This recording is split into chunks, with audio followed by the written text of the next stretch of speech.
Vítáme vás od naší Caramela Easy a dnes tady máme lociku, nemáme chameleona, ale želvu a budeme šít letní šatičky na ramínka. Nahoře budou mít takto gumičkování, žabičkování, budou pružné a dole se naučíme, jak všít kanýr. Šatičky jsou v celku jednoduché, šila jsem z úpletu, z modelového úpletu z Moraviatex a zvládne je ten, kdo už něco málo ušil, ale nejsou zas až tak strašně těžké. A šít budu na úplně běžném, obyčejném šicím stroji, nebudu potřebovat vůbec žádný jiný stroj.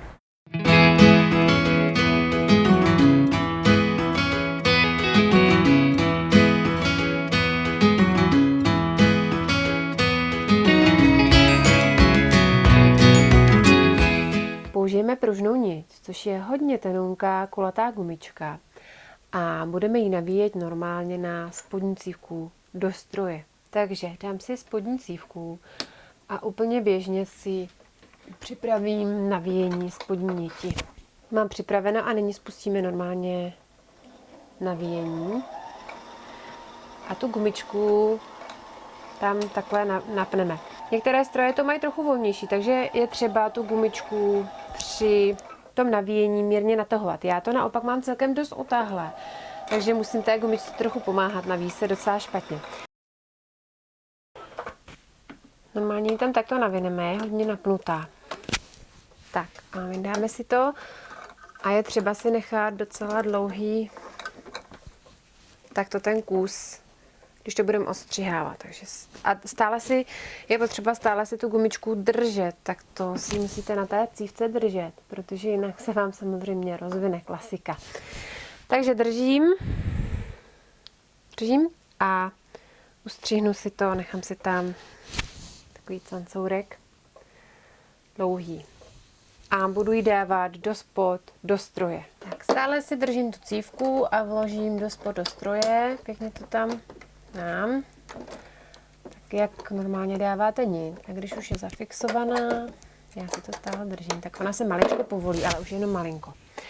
Tak, horní nit budeme používat úplně normální, běžnou, klasickou nit, to nemusíte měnit. A nyní si vytáhneme spodní nit, což je trošku problém, protože ona nám tam drží, jak je napnutá.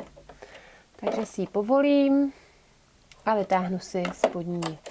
Nyní je to připraveno na gumičkování. Vložím si tam látku, nechám si trochu okraj a úplně normálním stehem. Já používám trochu delší steh, asi tak rozmezi 4.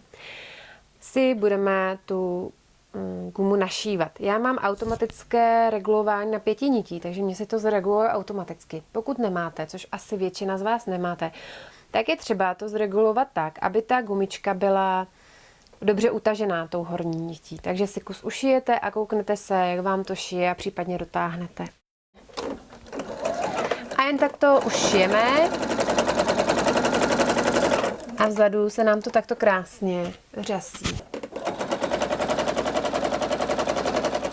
Používejte vlastně tady ty naznačené rysky, kdo má na stroji, abyste viděli, jak máte to šít daleko od rantku.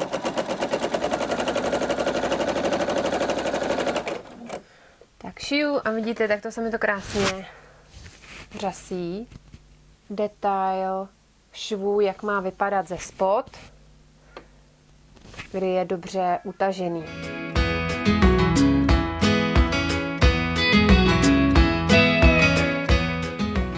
Došijete nakonec, necháte si tam asi půl centimetr místa na šev.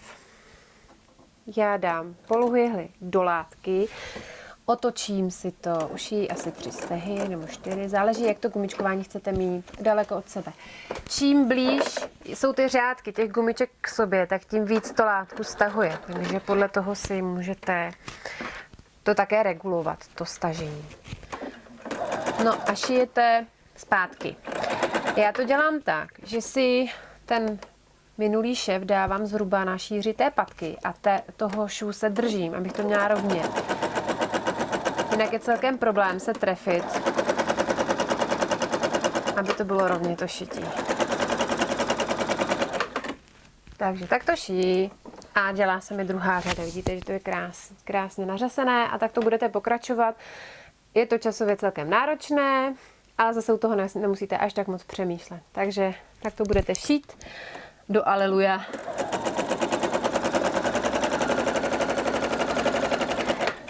Tak je třeba během šití si hlídat, jestli vám nedochází ta spodní nit. Když vám dochází, tak včas si ji vyndáte, vytáhnete si konec, musí být prostě docela dlouhý, asi 5-10 cm, a necháte si ten konec té gumičky vytažený. Natočíte novou nit a potom ty konce svážete k sobě. Na ty malé šatičky většinou třeba ta jedna cívka stačí, ale na ty větší už je potřeba tu nit vlastně navazovat.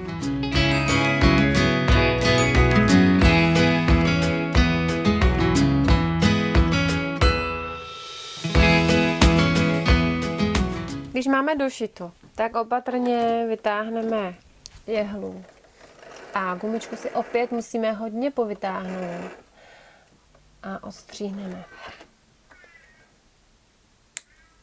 Je potřeba pečlivě to tady zapošít anebo zavázat. Jak na začátku, tak na konci si to tady zajistit, aby se nám ty gumičky nerozjížděly. Takže si to zajistím. Stejným způsobem bych zajišťovala, kdybych tu gumičku navazovala uprostřed šití. Mně to vyšlo na jednu cívku, takže jsem to nemusela řešit a bohužel tím pádem jsem vám to nemohla natočit.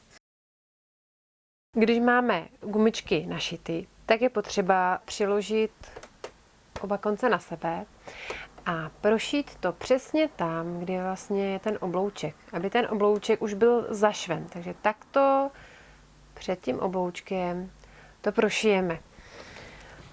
Asi, když budete šít z úpletů, tak bude jistější pružný steh. Nějaký já budu šít přírovným pružným stehem. A ideálně by vám to mělo být tak, že budete mít vždy v tom švu gumičku a z druhé strany zase gumičku, ale málo kdy to tak vyjde. Můžete si šít celé boky těch šatiček. A my si to teď ukážeme, že to otočí. Tak to vlastně to vypadá. A ještě je potřeba to potom začistit. Ten šéf. I když není to třeba úplet, se netřepí, když budete šít z úpletu jako já. Rantlík nahoře šatiček můžete začistit obnitkou na overlocku. Pokud nemáte obnitku, tak ten tenký úplet na běžném šicím stroji se velmi špatně začišťuje. Takže doporučuji ho nechat jen takto. Koukala jsem na nějaké kupované šatičky z bazaru, co má Jasmínka, a z toho tenkého pružného úpletu to nahoře ani taky začištěné ty firmy nemají, takže asi to není nic proti ničemu. Když budete šít šatičky ale z tkané bavlny, tak to nahoře začištěné mít musíte. Doporučuji tedy z tkané bavlny šít, pokud máte overlock, a můžete to začistit obnitkou. Myslím si, že ta tenká bavlna nějakým overlockovým stehem na začištění nebo nějakou zahrádkou se bude asi docela špatně šít, že se bude schrnovat. Nevím, jestli to úplně půjde, nemám vyzkoušeno. Máme sešity boky šatiček, máme připraven takový tunel. Nyní si ustřihneme pruh látky, který bude delší než spodní obvod těch šatiček. Musí být delší asi tak 1,5krát až 2krát, aby se to pěkně nařasilo. Na řasení máte dvě možnosti. Jednu možností pro majitele overlocku je naprosto jednoduchá, že si zregulujete napětí nití na overlocku tak, aby vám to látku nahoře řasilo. Jak na to? Přesně krok za krokem se dozvíte v mém videu o overlocku. A kdo nemá overlock, bude řasit na běžném šicím stroji tak, že si povolí horní nebo spodní nit, prošije to úplně normálně pod krajem rovně a pak si to s tou nití stáhne. Okraj toho kaníru si můžete předem začistit buď to obnitkou na overlocku, nebo že ho dvakrát podehrnete nějak úplně minimálně, co to jde, a prošijete ho rovně na normálním stroji. A nebo pokud šijete takové běžné šatičky na lítání z nějakého úpletu, jako třeba teďkon já, který se netřepí, tak to můžete nechat jen tak rovně ustřižené a nemusíte to ani dole začišťovat. U řasení tedy povolíme horní niť. Já jsem dala na 2 a stek jsem si nastavila na celkem dlouhý stek, dala jsem 4. Tak, je potřeba to vyzkoušet, takže zkusíme, jestli se nám ta spodní niť řasí. Vidím, že řasí, takže můžu takto pokračovat. Takže na mém šicím stroji na tomto úplatu vyhovuje nastavení 2 pro horní niť. Tak a nyní budu stahovat tu spodní volnou niť, budu stahovat a musíte velmi opatrně, protože ta niť se ráda trhá.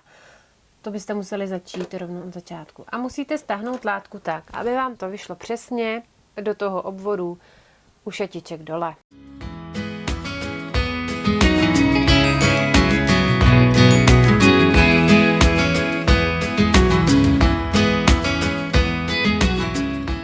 Kanýr musíte pěkně rovnoměrně nařasit, aby to bylo všude stejně nařasené. A ne na jednom místě víc a na jednom míň. Tohoto se právě na tom overlocku vyvarujete, protože ten vám to bude řasit všude stejně rovnoměrně. Tak, nyní máte 2 možnosti, jak ten kanýr našít. Jedna možnost je dát látky k sobě lícem a tak to prošít po rubu. Zašijete to až pod tím švem, takže ten šev, ta nitka nebude vidět. A pak ji můžete vytáhnout po ušití a kanýrek bude takto. A druhá možnost je dát to na líc a prošít to po té niti. A to potom udělá takový hezký kanýrek i nahoře.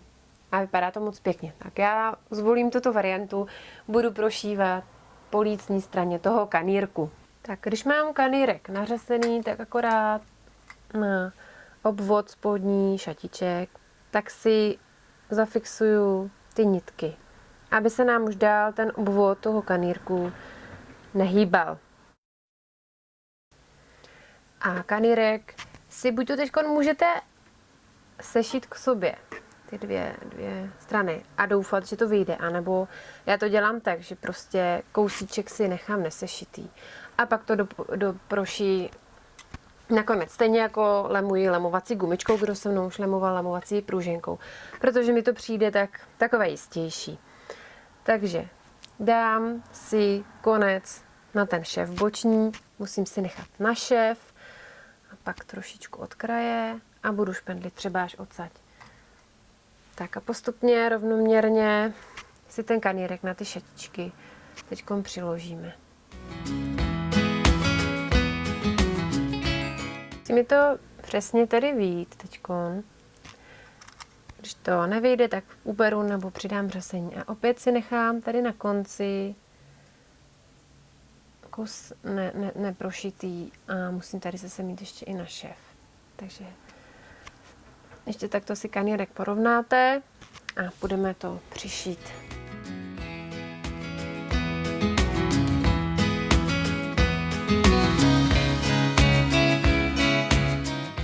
Ještě během toho šití kontrolujete, jestli to máte rovnoměrně nařasené.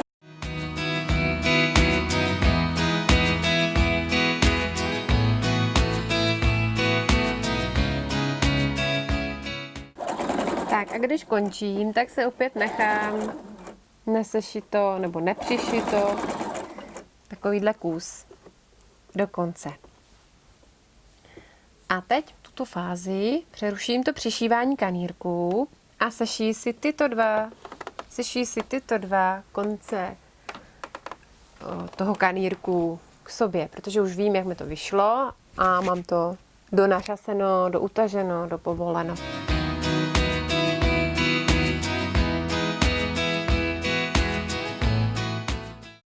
Mám hotovo, nyní můžu vytáhnout ty 2 nitky, které jsme měli jako volný, takže to různě přistřihnu a postupně to vytáhám.